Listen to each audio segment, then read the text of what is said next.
All right. Let's throw down a rock. Paper covers rock. Scissors cuts paper. Wood chipper decimates scissors. Evidence quarantiner isolates wood chipper. Storm disrupts evidence quarantiner. News station predicts a storm. Economic depression closes down news station. A large-scale investment in green infrastructure accelerates out of economic depression. Zorbulo, visitor from another dimension, destroys all green infrastructure. Global warming destroys Zorbulo. The ability of life to persist defeats the impact of global warming. The inevitability of the heat death of the universe defeats the ability of life to persist. The cyclical nature of the universe brings us back to exactly here and now, 10 trillion years hence.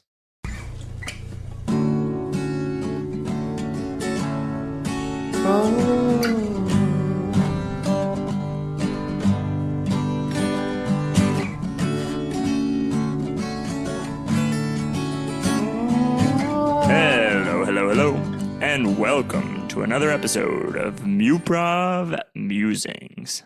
This is episode 51. I'm one of your hosts, Hal Munger, and joining me now on the line is your warm host, Julian Bernardo. I am a warm host. I am kind, and I bring warmth. Right now, though, look, I love that intro, but I just gotta let everybody know that I'm drinking a Mountain Dew Baja Blast Zero Sugar. Because if you hear that and you're thinking, I thought that Mountain Dew Baja Blast was only at Taco Bell. I think it was for a while, but I guess they have it now just that you can buy. So go get that. Okay, well, now that all the important things are out of the way, we're chugging right along. So one thing we didn't really realize when we started this whole idea of doing a mid-quarter series that was only going to be 5 episodes is that this whole thing is just us doing shows, which is goofy and fun because SuperScene's easy. But I think next time we might spring for a full-on format. Yeah, it's, if you are one of the true loyal Muprovisers who's been listening all the way through, you can tell that this season's a bit different, but I think it's been quite fun, and we've been able to just play with each other a lot. And Julian, are you a true Muprov listener?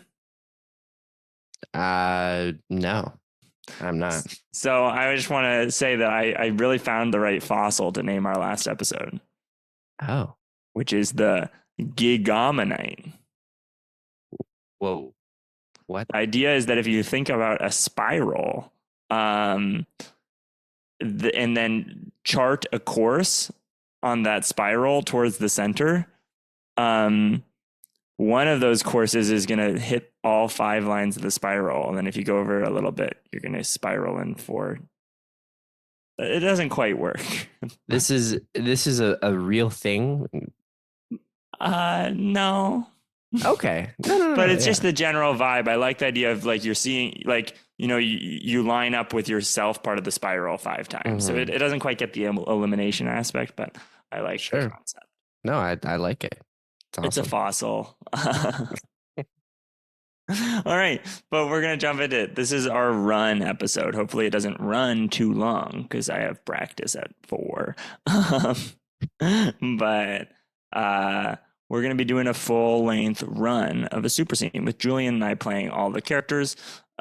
These run episodes tend to be, quote-unquote, faster and looser than our normal show episodes. They lean into the goofy, and they also feature just so much of your lovable hosts. So they're a fan favorite. Of course. But yeah, we're going to do a SuperScene. So we're going to be playing all the directors. Yeah. All right. And I think because Julian got to direct 3 last time. I'm going to get to direct 3 this time. And Julian's going to get to eliminate the first one. Sweet. So, Julian, do you want to give me the word that I need to start this super scene? Yes. The word that you are going to use to start the super scene is cavity. Deep within the chest cavity of Gordon Pavlovus, there live an ecosystem of new viruses and microbes getting ready to go to bacteria school for the first time.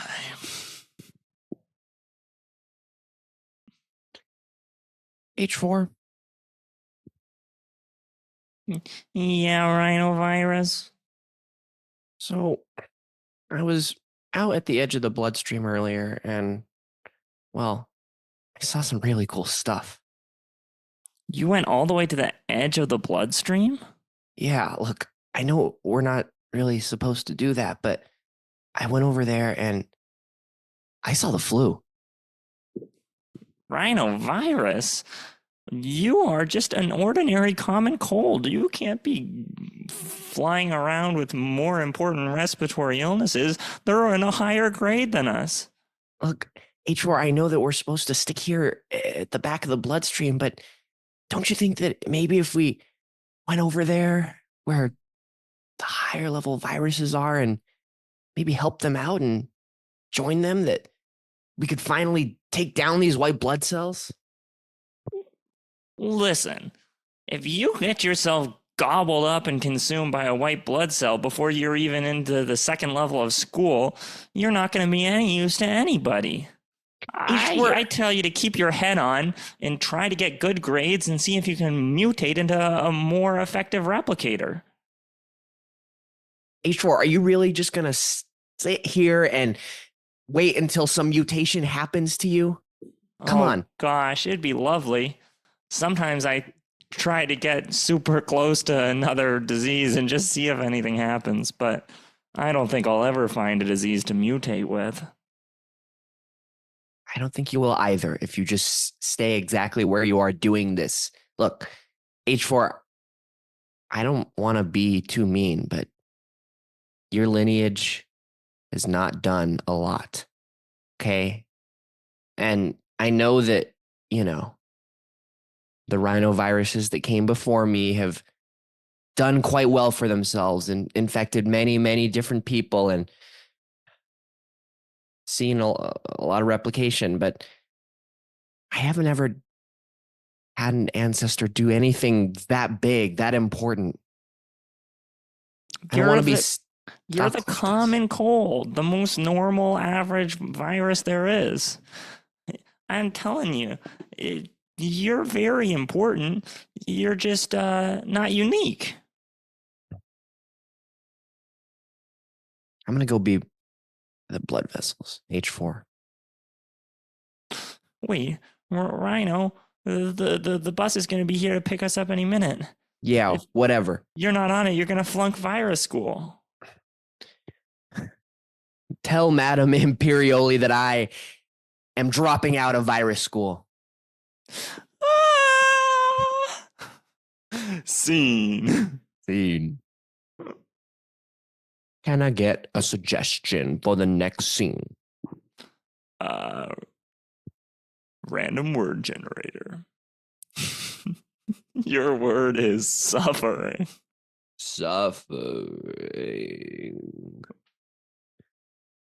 Yes, you think that you have it hard, but you never live the life of the man who suffered the most.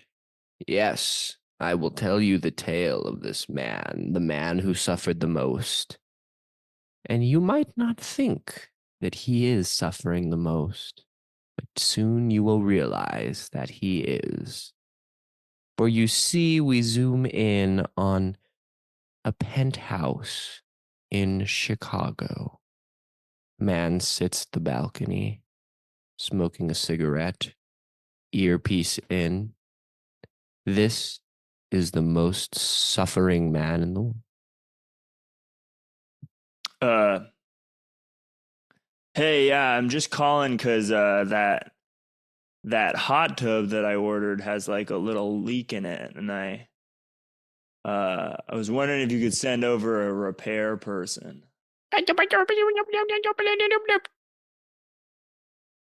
Sorry, there's a little connection issue. I don't have that much time. I've got some friends coming over in a little bit. Listen, man, my hot tub's not repaired by the big party tomorrow. I'm gonna be pissed. Do you know who I am? I'm Scolius the Second. I come from a Scolius the long. Second. The name comes from a long, long line of suffering men. And while he speaks with such confidence and litheness that you would think that he is less suffering than anybody, what happens next will shock you.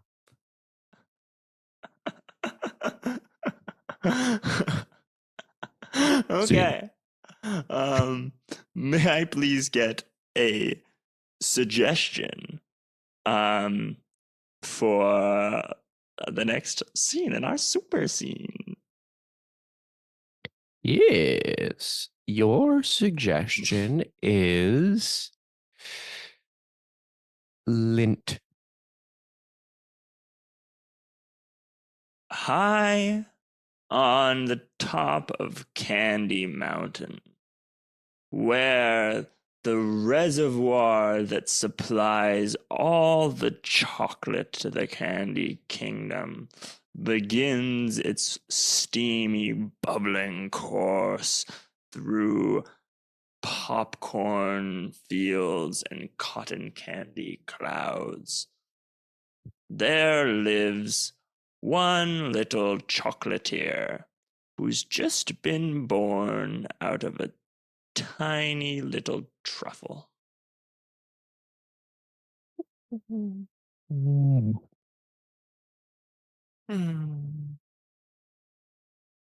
Looks nice today.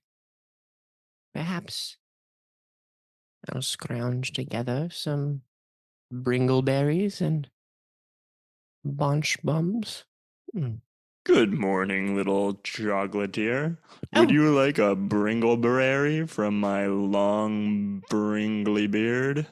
yes, I'd love a bringleberry from your long bringly beard, and please get me the crustiest one, for the flavor is always better. Okay, I'll pick a berry right beneath my lip, where all the chipper candy that I've gobbled has left its choicest crumbs. Boop. Shh. Oh, wow. This bringleberry looks quite great. Mm. Deontius, I had a question, though, before I left. Mm. You see, all of this chocolate that I make, all of the bringleberries that you produce, all of the gumdrops that Madame Ginbley creates, all of them are stacked up in the town square, and then they disappear. You see, I know that we have to do this every day, but I've begun to wonder where they're going. If we didn't create delicious candies and treats, then the outer world would have no sweetness or pleasure in their lives. But We this outer... work in here to please their fancy.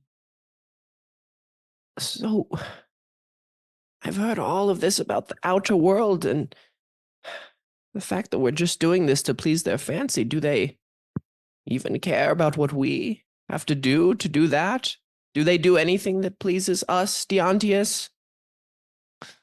Listen, young chocolatier, I hear the moralizing tones enter your voice, and I warn you that all true villains in this land have begun with pure hearts. It takes only one small step backwards in the name of moving forwards before you find yourself tumbling down the tall candy mountain of despair. Right, right. Okay, yes, I do not want to become one of those sour airheads. I'm sorry that I even brought it up, Deontius. Hmm.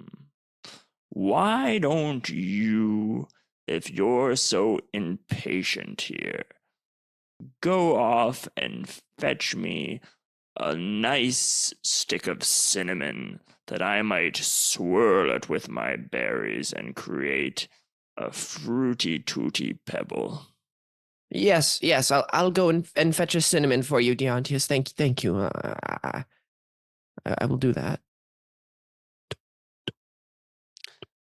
And as those footprints entered into the chocolate mud, never again would those same prints return to the top of Candy Mountain, for the small step backwards had already been taken, and the delicious berry was deep inside Choco's mouth. Okay. Can I get a suggestion for like a phrase or just something that someone said to you in the past couple days? Oh, they said I love how cheap things are at the happy hour here. We see a pair of two young people celebrating at the happy hour at the restaurant just outside of their workplace, where these young people do not know what is to come. I am freaking livid that Frank made us actually send out that email. I feel like it makes us look bad now. I think you over worry about this kind of thing. No. I swear. Because look, if Livia actually sees that we are on the email and, I know it's signed with like the committee or whatever, but obviously she's going to see who sent it. I don't know. It's going to be a little bit weird, no? So she'll know that we didn't like the way she handled the merger. What's the big deal? Mhm. Yeah. Can we do, or at least I'm going to do another course. Yeah. Add on some nachos. Cool. So what were you saying? I just think that if Livy's gonna run around making trouble for everybody, that she deserves a little bit of pushback. It's not like we're getting her fired. Yeah. Yeah. That's fine. I mean, Besides, it ended up well. I mean, look at the two of us promoted. yeah. Oh, I wonder if we're actually going to get the respect though that comes with the position because there's no way that people are going to treat us like they, treat Daphne or anything, right? Like, Mm. I mean, and we shouldn't be, right? I mean, look, I think that we deserve to be promoted, but we're still a couple of schmucks, right? Yeah, I just hope it gets easier. Yeah. Well, yeah. I hope so too. I mean, I do think we're going to have more responsibility though, no? Right? I don't know. Thank I you. don't know. We also have more people being delegated or more ability to delegate. And I tell you, I'm going to be an expert delegator. I've been waiting to delegate. You've been waiting to delegate? Oh my God. Tom the intern? Yeah. Oh my I God. mean, He's gonna get delegated, I'll tell you that much. Oh, I'm delegating him. I bet he makes a mean coffee. Yeah. Oh yeah. I bet he gets a mean coffee Mm-hmm. from 2 blocks over. Because that's the thing. We never have time to actually go to Vertex, right? We always have to use the freaking department coffee. I mean, I don't see why we couldn't order things from Camden. It's only like a 20-minute train ride. Oh my gosh. Is this how, corporate greed and evil, is this how this happens? People get promoted and It's just not start greed becoming and assholes? evil. He's getting paid to do it. He's not getting paid a lot to do it, and we could make it a lot easier. Look, I agree with this, but I'm just saying, I think we are going somewhere here. If you want to have lower productivity because your beans aren't as freshly ground and let the whole company suffer, I guess we can just order from Vertex 2 blocks away. No, let's do Camden. And we zoom out of the happy hour table, looking up into the sky, and we see the earth spin 2,000 times. May I please get a suggestion for a multisyllabic word? Ooh, um, quantitative. Thank you. I heard quantitative. All right. In this scene, I'm going to be sticking on some quantifiers as it goes. It can start from anywhere, but we're about to get quantified.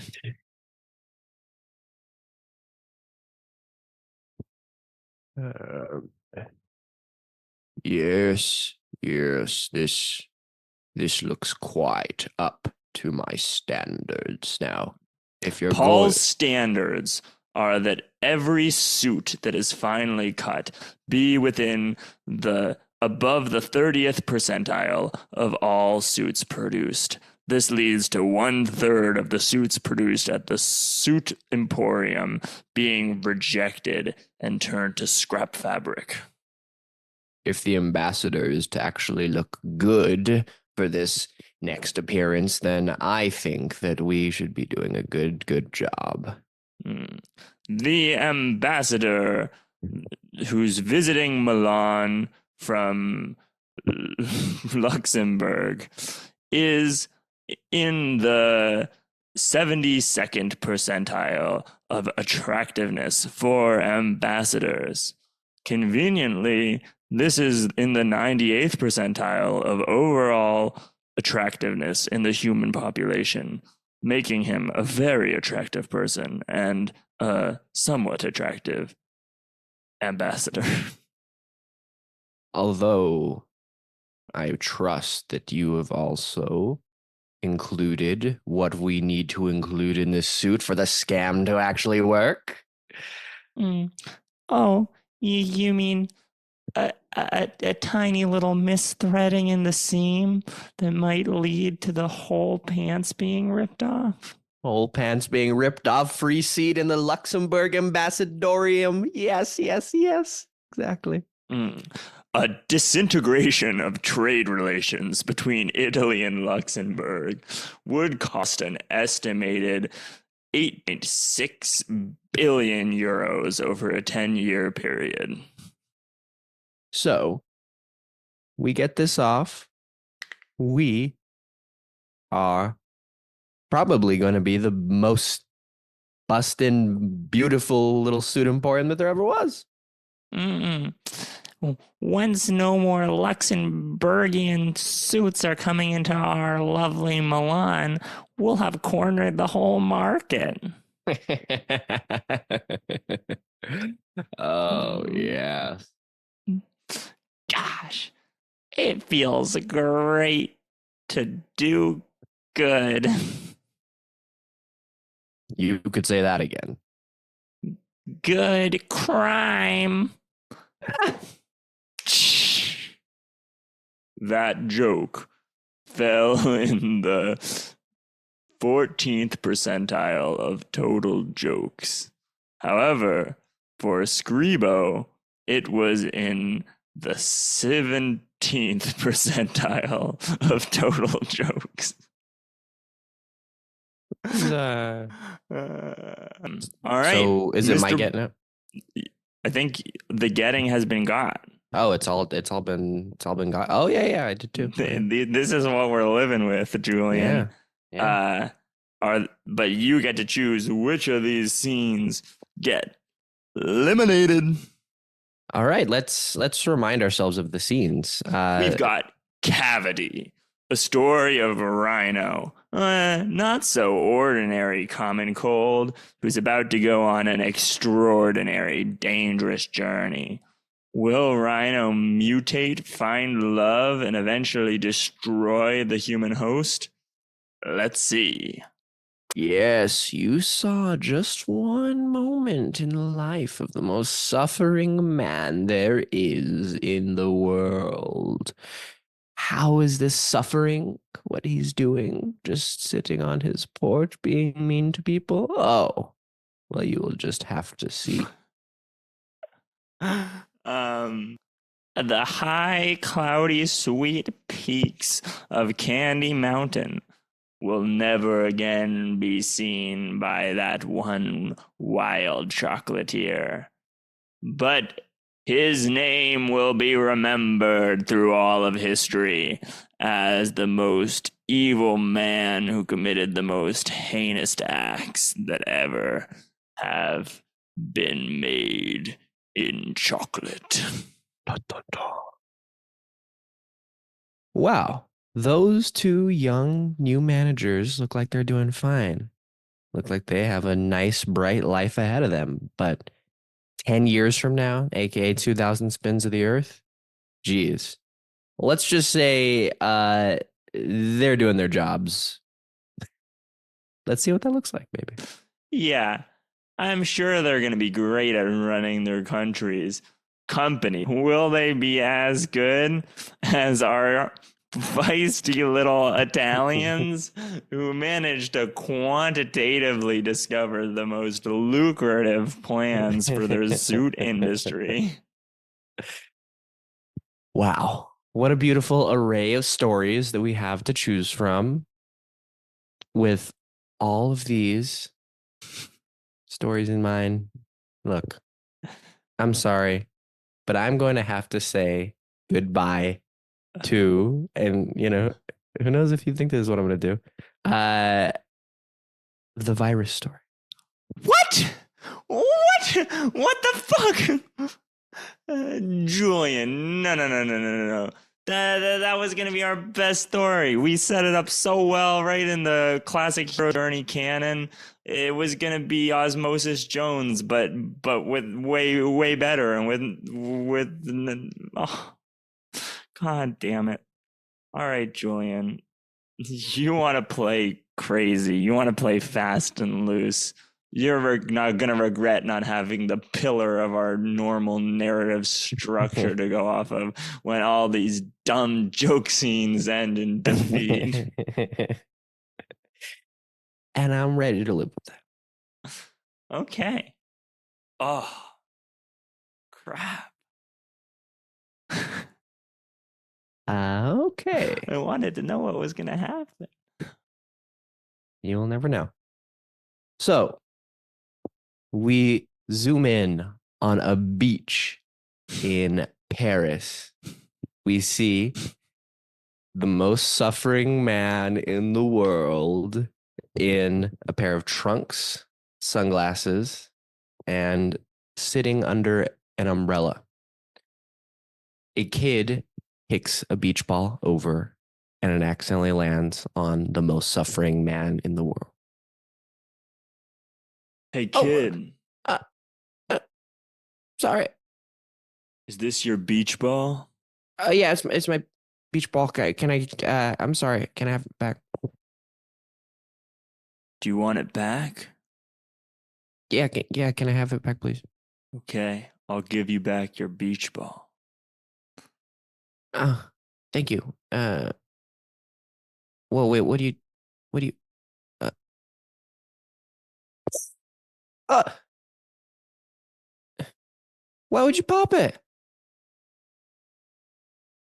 Here's your pop beach ball, kid. Now it won't land on my leg anymore. The child roams off while the most suffering man in the world looks out to the waves in the ocean He thinks about how the way that the waves crash up on the beach are similar to the ways that the sad, suffering thoughts crash up into his mind. Hmm. Am I like this beach ball? Flattened, once full of hope and air, but now simply a piece of plastic waiting to choke some far off turtle.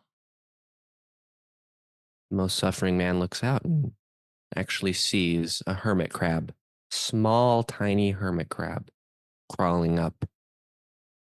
Hmm. The cockroaches of the sea. Thump!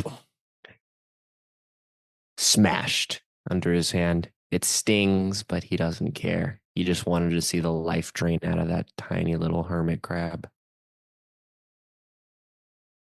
The most suffering man in the world takes a seat back on his beach towel. God. Am I like that hermit crab? Destined to roam the luxurious beaches of the world, nothing but my home upon my back, never safe, never truly at rest.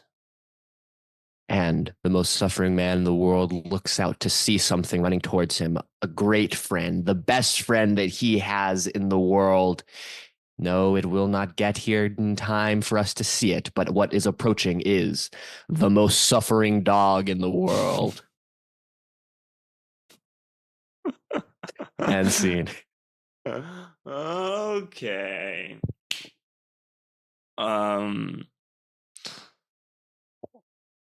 down the banks of the tall mountain where the cinnamon groves grow rampant, our hero Chaco has arrived uh, to see a small little cinnamon sprite with a big pair of binoculars.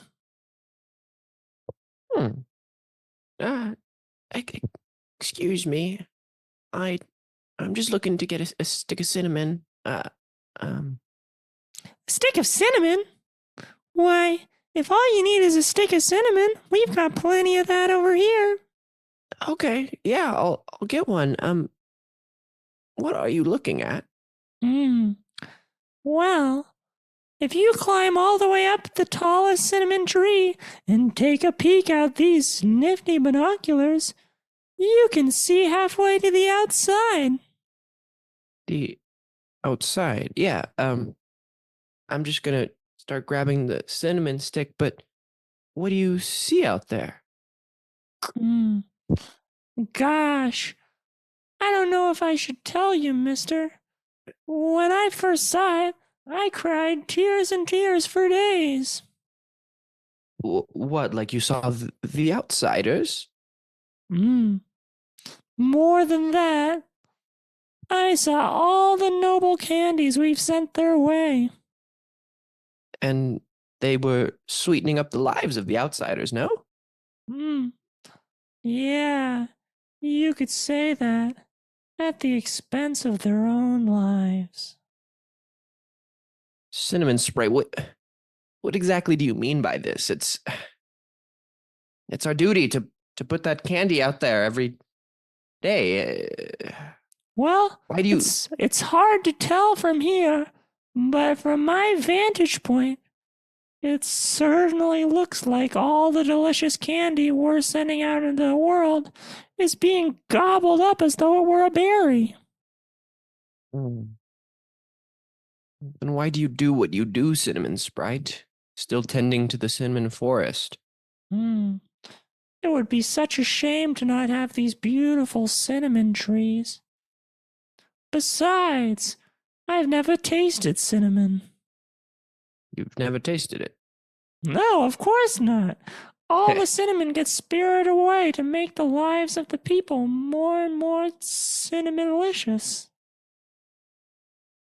Cinnamon Sprite. I know that I come and get cinnamon for my taffy every now and then, but something is disturbing me.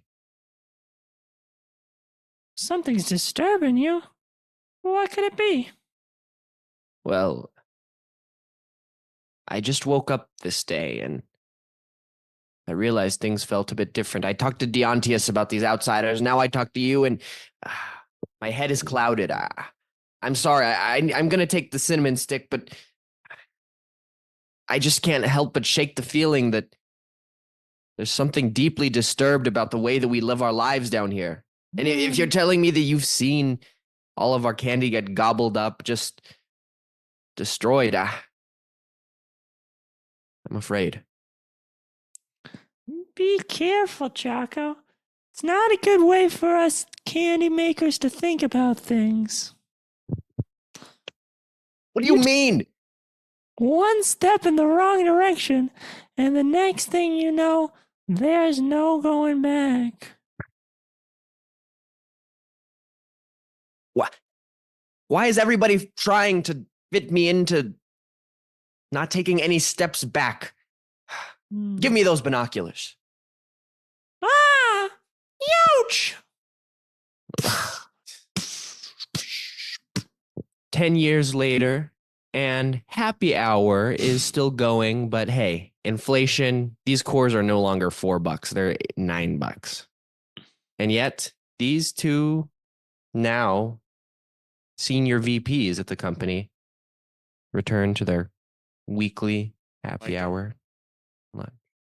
You know, I heard that Tom's wife actually goes to the country club that we do, Green Lake.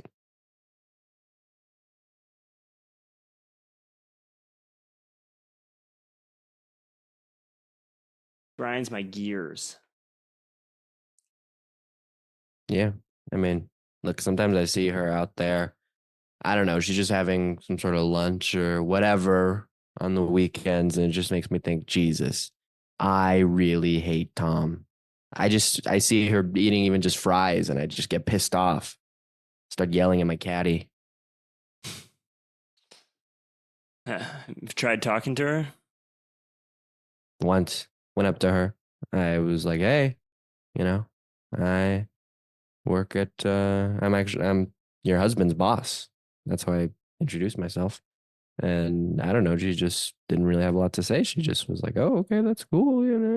How long have you been coming here?" Yeah. And to be honest, I didn't really hear much of anything that she said, because she was just eating those fries and looking stupid. She just looked stupid, just like Tom. Stupid fries. Stupid Tom. Stupid world. You got that right. Nancy. And finally,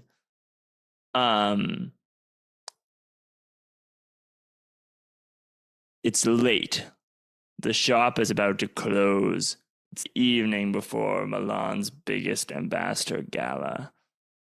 Enter the ambassador from Luxembourg, the dazzlingly attractive ambassador from Luxembourg in the 98th percentile of overall people. Only Scribo mans the shop. Yes, I am here to pick up the suit that I had placed on layaway. I'm wondering if maybe I could have it now, for 4 p.m. is when I intend to go out and wear it. Oh, the suit? Yes, you should know that I am Johann, Nice the to anonymous Johann. nice to meet you, Johann. And I would like my suit, please. Johann. Yes. It's really nice to meet you in person. I've never met a Luxembourgian. Oh, I get that a lot. And you see, I do represent most of the qualities of Luxembourg. You can see from, well, my kind eyes that the Luxembourg people tend to be very kind to outsiders. You see, we do not have all of the power or military of some other nation, so we get by on kindness. Mm. Of all the people Scribo had up until this moment met, Johann was in the 99th percentile. The only person who was more appealing to Scribo's heart within the sample size was Johann himself. Your suit. It's not ready yet. Oh, don't worry yourself at all. Here, let me wipe that sweat off your forehead. Oh. Of all the hands that had wiped Scribo's sweat from his forehead, Johann's were in the top 66th percentile. However, there were only 3 hands that had ever wiped Scribo's sweat, and 2 of them belonged to Scribo. Please, forgive me. I didn't ask your name. My name is,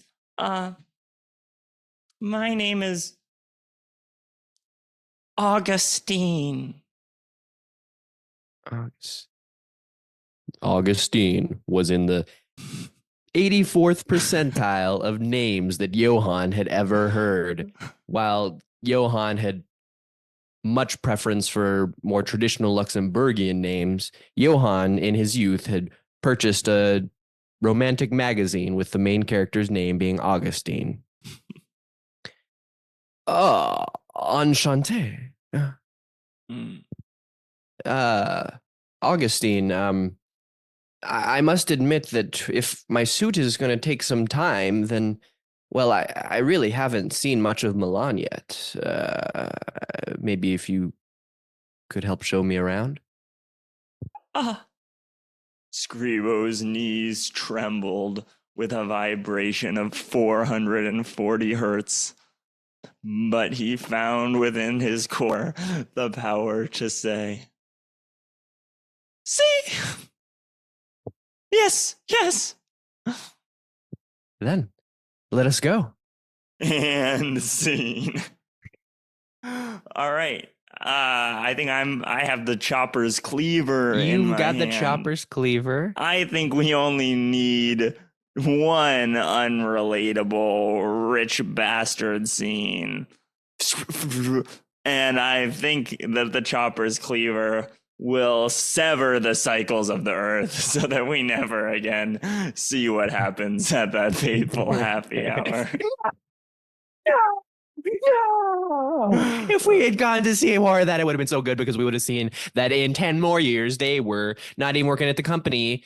It was actually, they were going to be actually working at the restaurant, which was going to be kind of a funny chain. And Tom and his wife were going to be eating there. And because they're not working at the company anymore. Too bad. But these silly survivors must continue on. Great. Okay. So,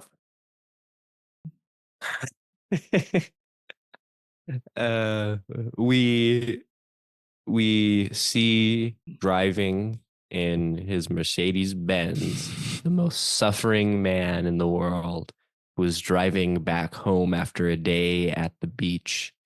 Sitting in the passenger seat is, yes, the most suffering dog in the world. Oh.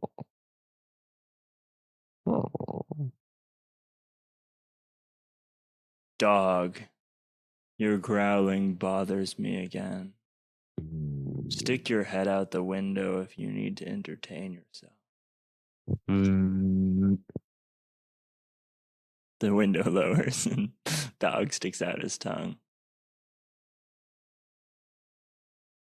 The most suffering man in the world looks forward on the road. He sees a minivan, likely some kids and a parent in there. They have that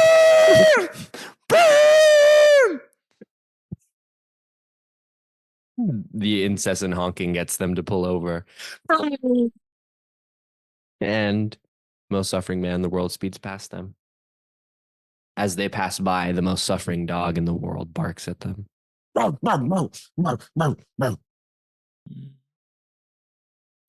Relax. When you get home, I'll prepare you a lovely filet mignon that will taste more savory than any of the flesh of those children that you could bite. Driving forward, the most suffering man in the world would never, ever deign to stop for someone, and yet holding up a thumb as a hitchhiker. And the most suffering man in the world is feeling like doing something a little bit different. What is this feeling in my stomach? Perhaps the thought of delicious filet mignon incited some extra hunger in my soul. And yet, that man still visible in my rear mirror that I sped past just a second ago. He reminds me of a time when I was more hopeful. The most suffering dog in the world kneels into the most suffering man. I think that years from now, dog, I'll look back on this highway and remember it as the moment that my life went wrong. I'll think back on that man's thumb and keep it in the rear view mirror of my mind as the final off-ramp I could have taken from my tragic destiny. As we zoom out of the bend, seeing the most suffering man in the world drive further and further into the city, we see from very far away at his destination the most suffering father in the world. Ah! All right. The peaks of Candy Mountain are far above the cotton candy clouds, and all that can be seen now is wallowing Choco. Anything within arm's reach enters into Choco's gaping gullet.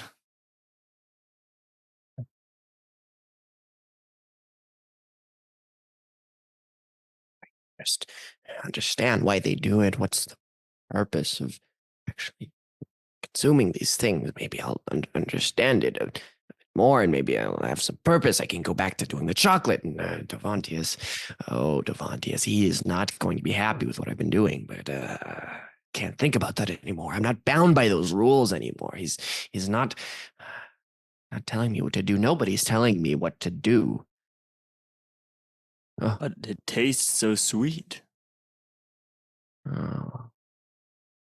There's just one more little speck of cinnamon left. Oh.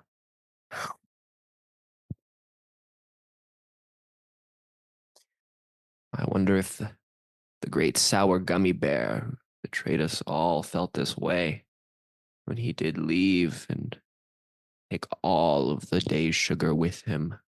Bloomp, bloomp, bloomp, bloomp, bloomp, bloomp, bloomp, bloom, bloom, bloom, bloom, bloom, bum, bloomp, bloomp, bloom, bottom, bloom, bloom, bloom, blah, bloom, bloom, bloom, bloom, bloom, bloom, bloom, bloom, bloom, bloom.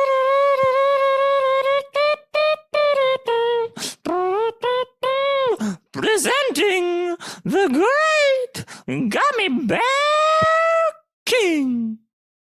Oh. Please, I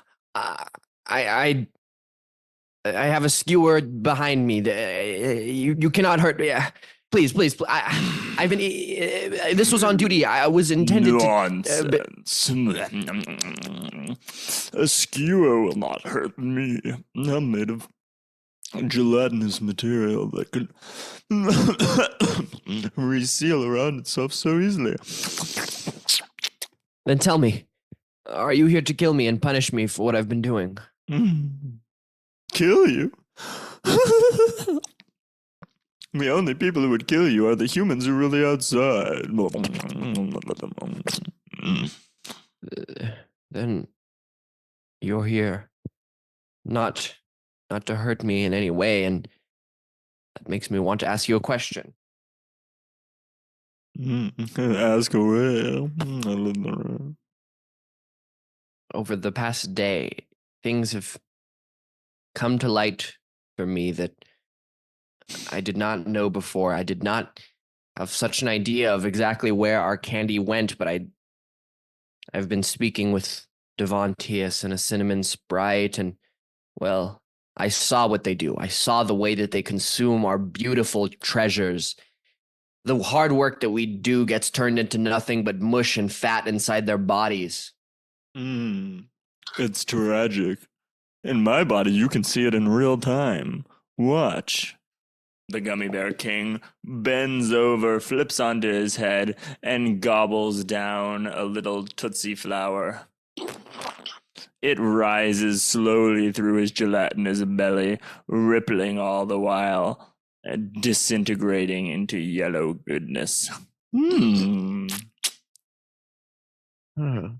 And I will be honest, as you have demonstrated, I have been consuming things myself, and well, you can see me that I'm big and I'm bumped now. I don't know that I can ever go back to the top of the mountain. I don't think that people are going to. Well, what's the harm in that? What I always say, as the king of the gummy bears, is why not bring the outside inside? Move the outside inside. If we're making all the joy and sweetness for the great beyond, why not gobble ourselves, create confections to brighten our own days, and make our land the happiest in all the world? I understand that would be great, but look at me and look at yourself. I mean, your gelatin, it's filled with all sorts of things. I can see the past year inside of you, and jumping into that pit of sour speckles, you are bumped now yourself. Are you happy to look like this? Of course I'm happy. You question my happiness. Of course you would. No chocolatier has ever reached low down to the gelatin swamps to love a bear. You would never, never, never join our ranks or make the world a better place. I'm sorry, so Gummy Bear. I didn't mean to say anything like that to you. Then you're just hired. You can be my right hand man. We need someone making chocolate for us because, gosh, is it delicious. And besides, of all the resources, we have its raw materials in the greatest quantity. Wait. You're saying that the fields that I was told to never go to collect cocoa beans. You're saying that they're under your control? Of course, but we have no way to convert those delicious cocoa beans into chocolate. I see standing before me this speckled behemoth. While he does show that we do not have to keep creating these confections for the outsiders, I worry what my employment under him will bring.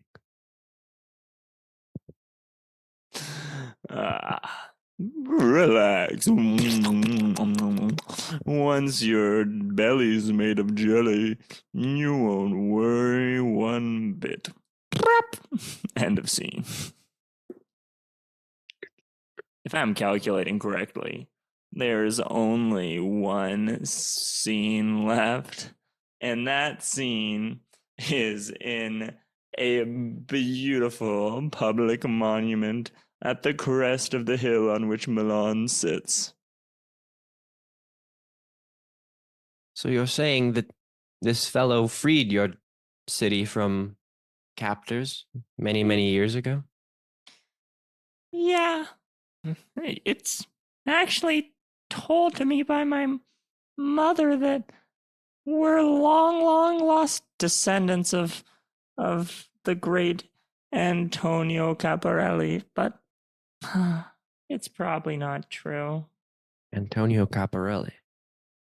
Oh, that is a beautiful name. You know, Augustine, I'm going to be honest. I came here to Milan to, well, announce war. War? But Yes. Luxembourg and Italy have been peaceful since the Great Battle of 1687. Yes.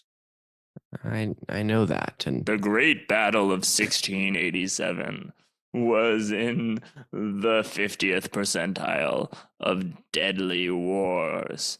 But given how small the two countries involved are in overall population, for each of them, it led to an immeasurable loss of life. I see such beautiful things here in Milan, and I question the utility of war. I mean,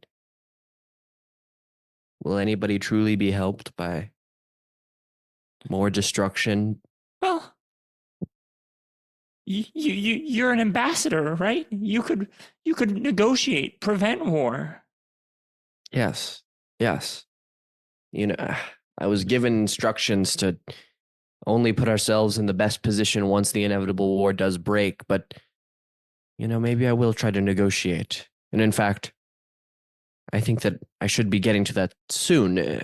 My suit, surely it must be ready now, right? Uh, yeah, your suit's probably ready. Okay, well, Scribo's heart was breaking wide open. And in that moment, Scribo allowed himself to do something that, were he feeling a fraction less betrayed, he would never allow himself to do. It's the finest suit in all Milan. thank you. Augustine, allow me to lift your head up by your chin and look into your eyes. I came in here with an intention of destruction and, well, war may still be inevitable. I will negotiate for as much peace, especially here in Milan, as possible. Thank you. You mean it? Oh. Scribo collapsed to the floor because the oxygen levels in Scribo's brain had depleted to below 98 parts per whole. And poor Scribo did not have the chance to correct the grievous crime that he had committed by supplying an ambassador with a faulty article of apparel. And scene. Scene. All right, what's getting chopped, Julian? Look, you all would have understood. Well, I'll just say what's getting chopped is the most suffering man in the world. Wait, really? Okay. Yeah. You all would have found out why the most suffering man is the most suffering man in the world once we met the most suffering dad in the world. And then we understood sort of the whole origin story of it. At the end, they were all actually going to become the most happy people in the world. And the most suffering dog in the world was actually a cat. All right, get ready. So far, Choco's just been taking one small step backwards. But now we're about to see the full tumble of vicious, bloody, horrible crimes that Choco commits at the right hand of the Gummy Bear King. Yes, yes. If we really want to make the gummy worms even better, rain down melted chocolate onto their encampment. 5,000 gummy bears move as one. Humph, humph.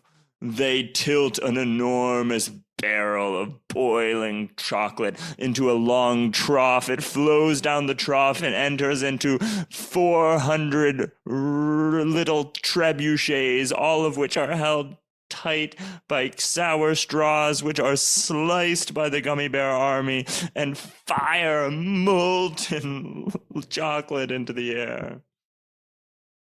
The gummy worms will be much better now, and immobilized by this new chocolate casing, we can collect them for our stack. Vroomp, vroomp, vroomp, vroomp, vroomp, vroomp. Huge amounts of gummy bears come pouring into the chamber, carrying upon their backs enormous carcasses of giant gummy worms. Before you send that in, Choco takes a delicious bite. He licks his lips. Can we send it in now? wait, you.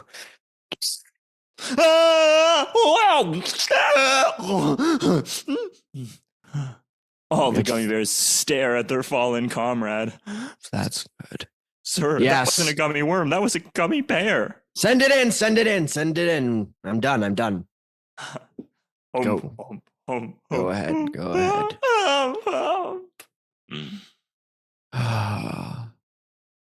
My liege. Choco, I've been meaning to talk to you. We've been getting some complaints from some of the higher officials in the army.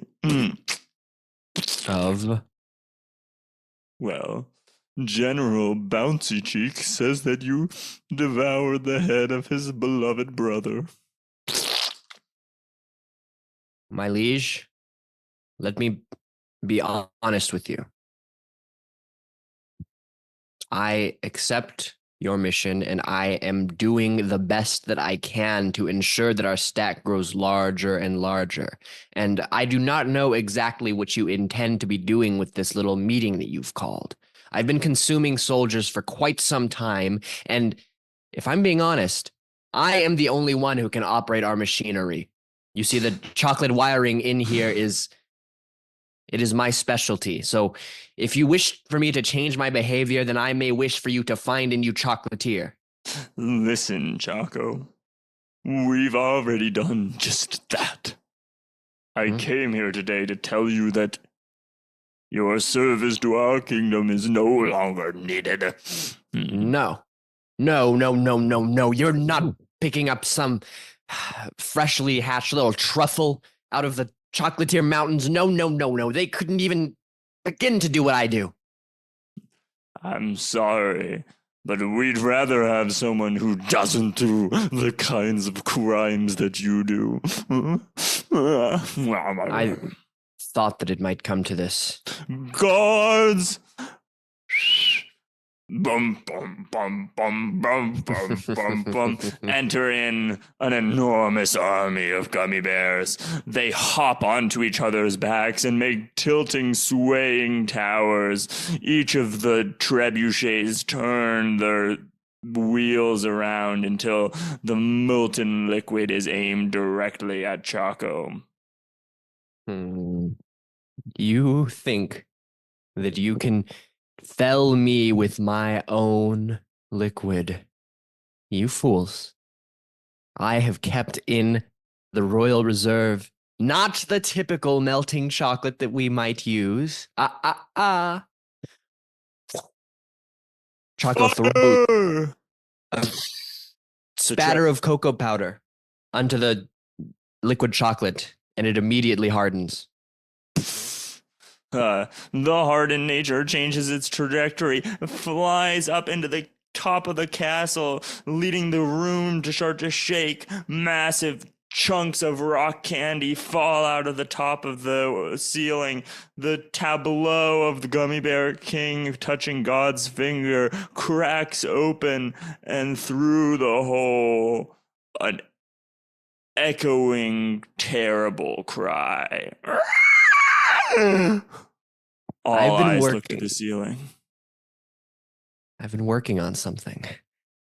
These gummy bear soldiers, they're just the first step. No, no, no, no, no. You've been seeing me devour, but you have not seen what I have done with the rest of those bodies. Please, my creature. The creatures sends forth just the tip of it. You see a strange structure. It has 5 almost like gigantic worm heads, but at the top of each of these necks is a strange knuckle-like quality. And at the end of each head, where a face would be, is a hard coating made of licorice. Then you realize each of these heads come from one long neck that has a terrible bend in it, and that it's no neck at all, but the arm of a gigantic human candy. So, have fun here in your crumbling little gummy bear kingdom, but I have better sights. Anon! The hand reaches down, grabs the enormous Gummy Bear King, lifts him into the sky. The camera zooms out. You see an enormous, gaping, disgusting human mouth with massive peppermint eyes that takes the giant king and thrusts him into its gullet. Master, who should I devour next? Well, I didn't intend for this to happen so soon, but it is time. To the top of the mountain.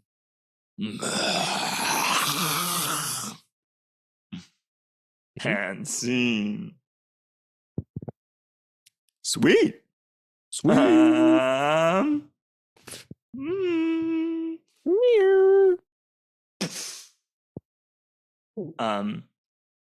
When Scribo comes to,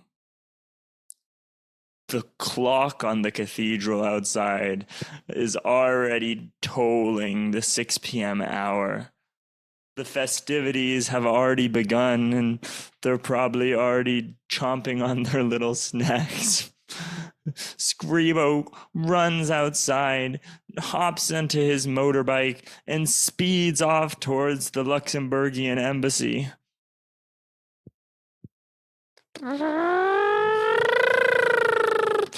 We see split screen at the Luxembourgian embassy.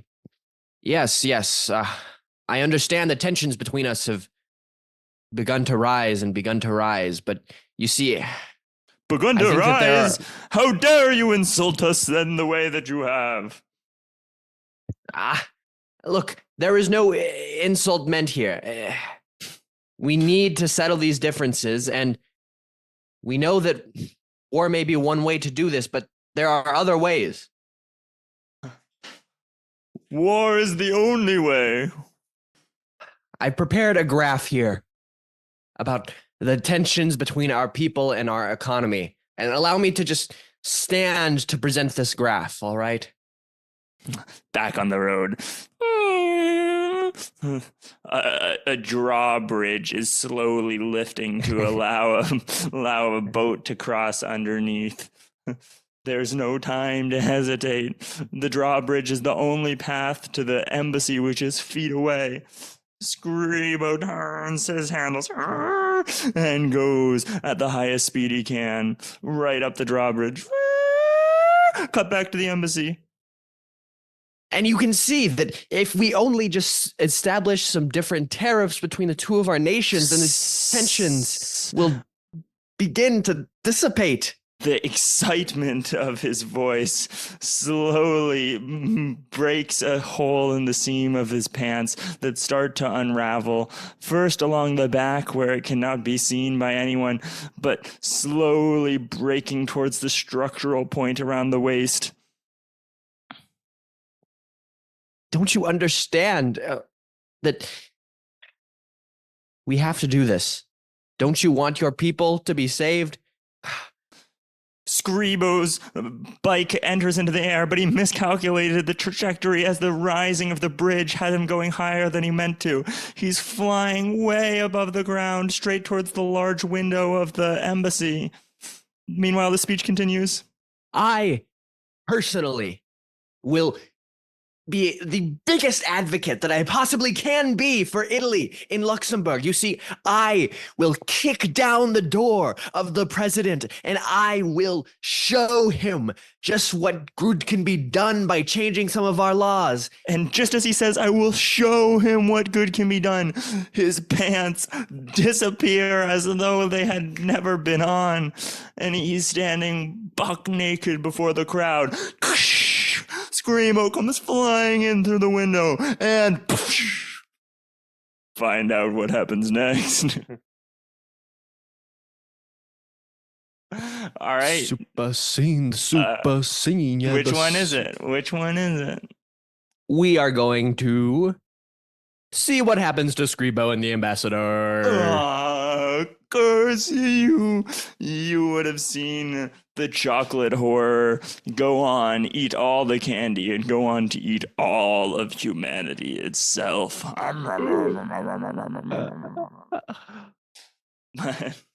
But smash. Please, I didn't. Augustine? Johann. These guys are naked in our holy embassy. Let's get him. Johann, I'm sorry. This is all my fault. What do you mean? I'm sorry. Please don't look. We sold you a fake suit to try to destroy the trade relations between Luxembourg and Italy, so that the value of our suits would increase by an estimated 210%. Augustine. Our afternoon in Milan, getting gelato, walking the streets together. All this time you had intended to do this to me, to destroy my reputation as an ambassador and to destroy the relations between our two countries?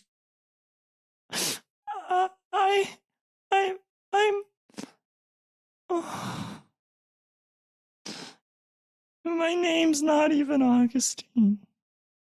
It's Scribo. This was the number one most surprised that Johann had ever been in his life. Previously, he had been most surprised by finding out that McDonald's was getting rid of the McRib. And the next most surprised that he would be was to feel the cold steel of handcuffs clasp around his wrists. You are doing something very bad here in our embassy, okay? You cannot be naked here. We're taking you away. Augustine. Any of that we had back there, was it real? Did you have fun? It was all real. And in that moment, it became true that the 1/2048th percentage of Augustine that still had the blood of the great Antonio pulsing through it happened to make its way into one stem cell in his brain. He turned around and grabbed the microphone. People of Luxembourg and Italy. I represent Italy. My family has fought for Italy for years. And I, before you now, disrobe. Whoosh. What the? Another. So, if any crime has been committed, it is a crime by both our nations. We both share in its action and in its consequences. Take me away. The Italian general stands with his finger 1 foot above the button to send missiles to Luxembourg and sees this show of great Italian warmth. But I also tell you this. I had a lovely afternoon with the ambassador of Luxembourg. Johann is a sweet man who looks good with or without a suit, and who could bring so much love and culture to our great nation. I feel ashamed of our ways, of our choosing to be divided, of going back to our fighting of the 1600s, when we could be looking forward to prosperous trade between our two nations and an intermingling of our populations. I have something to say, says the Italian president. What? You have not committed a crime here today. Neither has our nation nor Luxembourg. I have been very wowed by the idea of doing a great show of power against Luxembourg and showing that Italy is much better, but you inspire me. Johann, you are free to roam the streets of Milan with your clothes or without.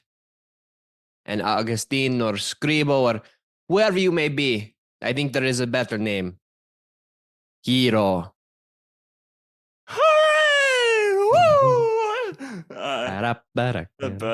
The camera slowly pans backwards. The subtle tunes of That's Amore play, and you see Italian fireworks going off in the sky. Of all the holidays in Milan's new calendar, this day will be remembered as being in the 99th percentile. All right. So fun. I gotta run. I'm late to practice again. This happens every week. Thank you for listening to our Super Scene. All right. And join us next time if you want to see the real show. We're going to do our sign off later today. But for now, this has been Muprov Musings. Like you did back then.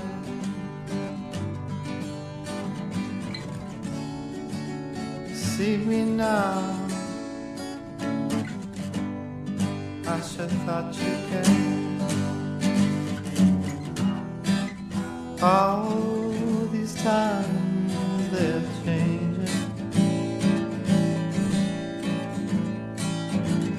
Oh, and my mind is rearranging. Can't you see me now? Like you always did. Can't you see me now? I just wanna be with you. When the times they seem so crazy, can't you see me now? Can't you see me now? See me now. Can't you see me now?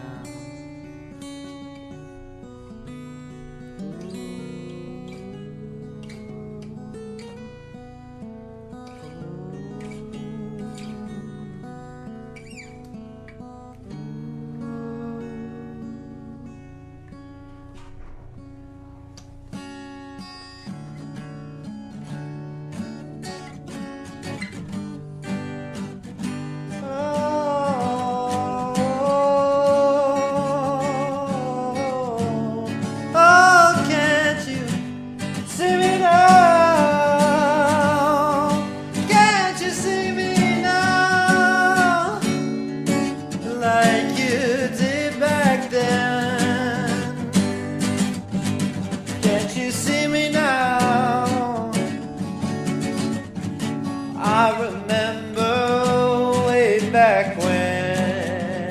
Oh, and times they are changing.